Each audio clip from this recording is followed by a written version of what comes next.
Здравствуйте, в эфире Вести интервью. Сегодня у нас в гостях Андрей Юрьевич Александров, ректор Чувашского госуниверситета, председатель Совета ректоров вузов Чувашии. Андрей Юрьевич, здравствуйте. Добрый день.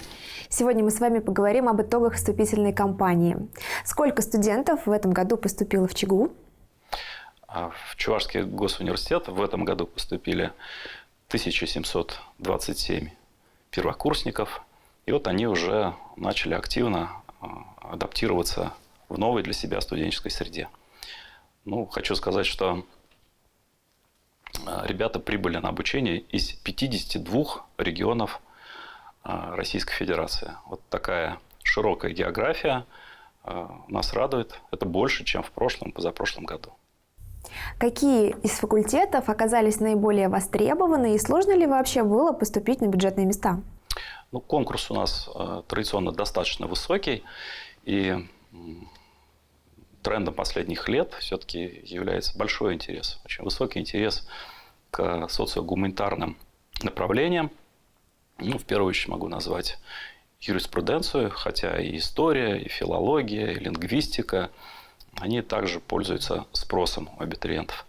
Но медицинские специальности, технические направления также в фокусе внимания абитуриентов. И приемная кампания этого года показала, что средний балл поступивших в университет сегодня на бюджетной основе почти 70 баллов. Это абсолютный рекорд за новейшую историю нашего университета.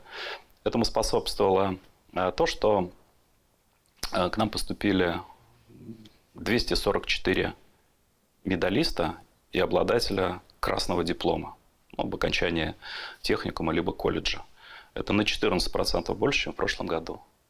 И 276 абитуриентов имеют хотя бы по одному предмету 90 баллов и выше. Это на 22% больше, чем в прошлом году. Поэтому качество приема возросло. Это говорит о том, что интерес к Чувашскому государственному университету, что нас очень радует, растет.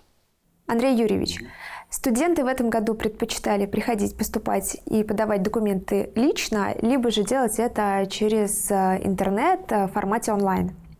Вы знаете, 4 способа даже, не 2 в этом году использовали абитуриенты. Но и лидером, безусловным, стал способ подачи документов через личный кабинет абитуриента, который мы опробовали в прошлом году. А на втором месте все-таки остался традиционный способ подачи документов. Это личное присутствие. Причем это часто не только абитуриент, но и его родители и его болельщики, сочувствующие. Почему? Потому что ребята получали возможность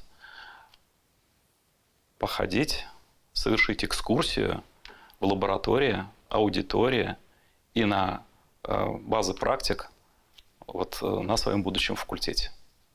Ну и на третьем месте это новый совершенно сервис этого года, суперсервис как раз для подачи документов «Поступай онлайн».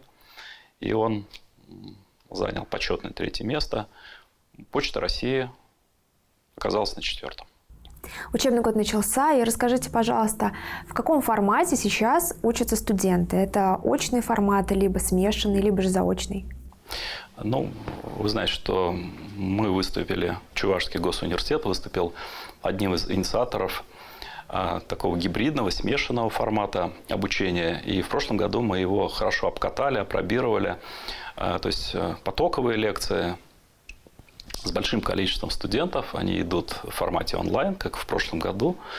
Сегодня мы активно применяем и онлайн-курсы, и, собственно говоря, трансляции посредством своей вебинарной платформы Чувашского государственного университета с использованием Zoom и других инструментов.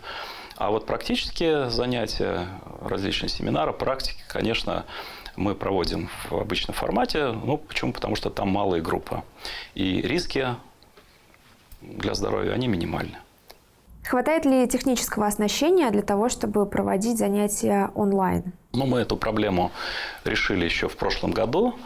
И закупили до пандемии очень интересную, современную студию видеозаписи онлайн-курсов.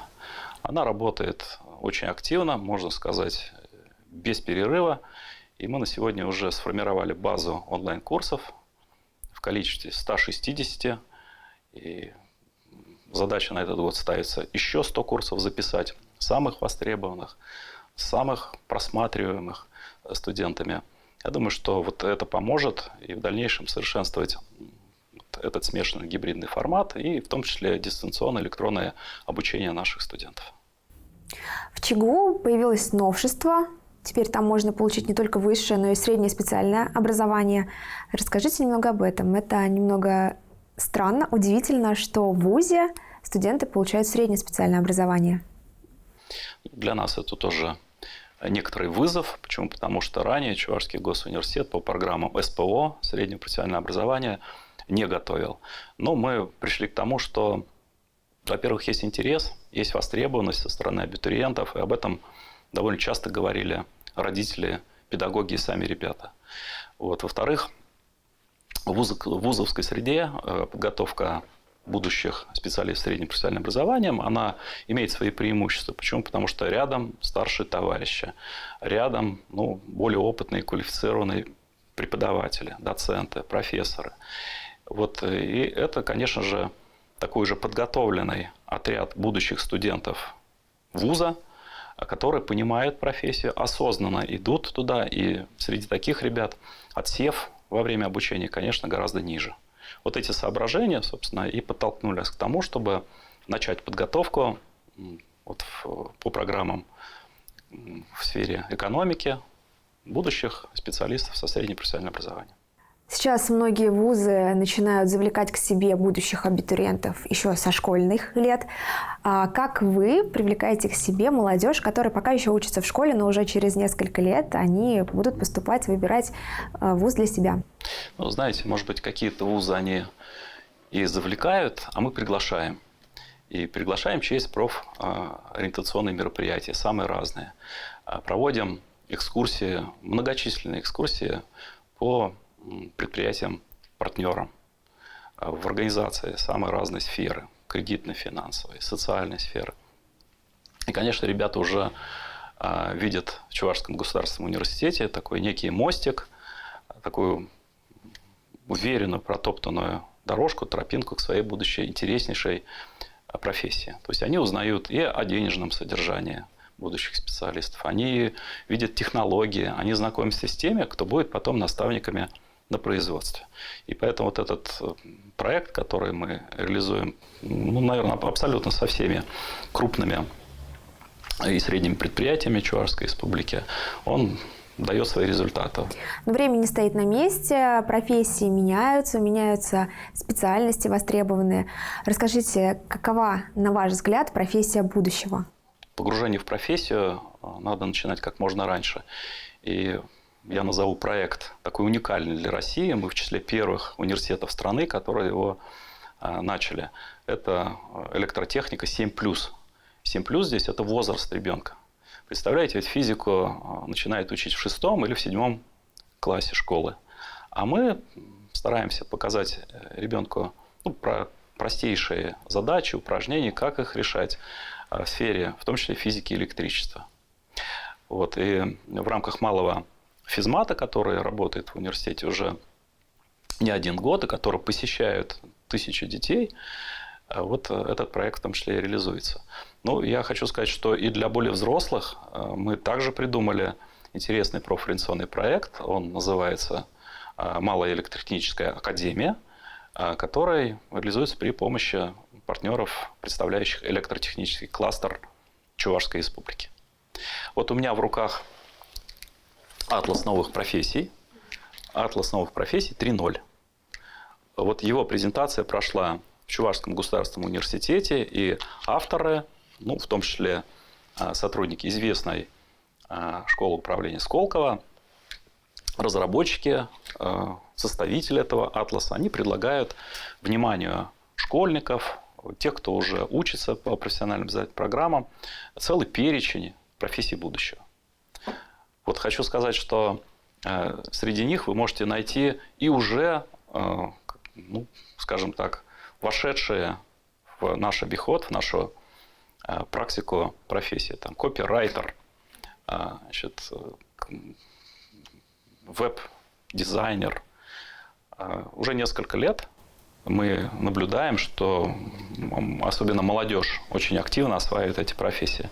Я хочу обратить внимание, что, конечно же, и появятся такие профессии, как специалист по разработке новых видов транспорта. Беспилотники сегодня, вопрос времени, прочно входит в нашу жизнь. И, скорее всего, роботы в ближайшие десятилетия вытеснят в традиционном понимании транспорт, который управляется людьми. Могу сказать, что войдет, я думаю, скоро в обиход очень прочно профессия специалиста по консультированию пожилых людей. Это очень востребовано сегодня. Почему? Потому что средний возраст наших старших граждан, он растет. И, соответственно, нужны особые подходы, особые компетенции в этом плане. И, конечно же, я не могу не назвать таких как специалистов, как цифровые инженеры. Вот мы их уже начали готовить на базе Чувашского госуниверситета, создав цифровую подстанцию учебную, первую в России. Это цифровые юристы, экономисты, да и медики, которые все плотнее и плотнее сталкиваются с цифровыми технологиями. Поэтому я приглашаю ребят, всех, кто хочет получить профессии будущего, войти в профессию, причем профессию современную, к нам, в Чувашский государственный университет, и вместе будем заниматься формированием вашей карьерной лестницы. Большое спасибо, Андрей Юрьевич. Беседа была очень интересной и познавательной. Ждем вас в гости снова. Спасибо, до новых встреч.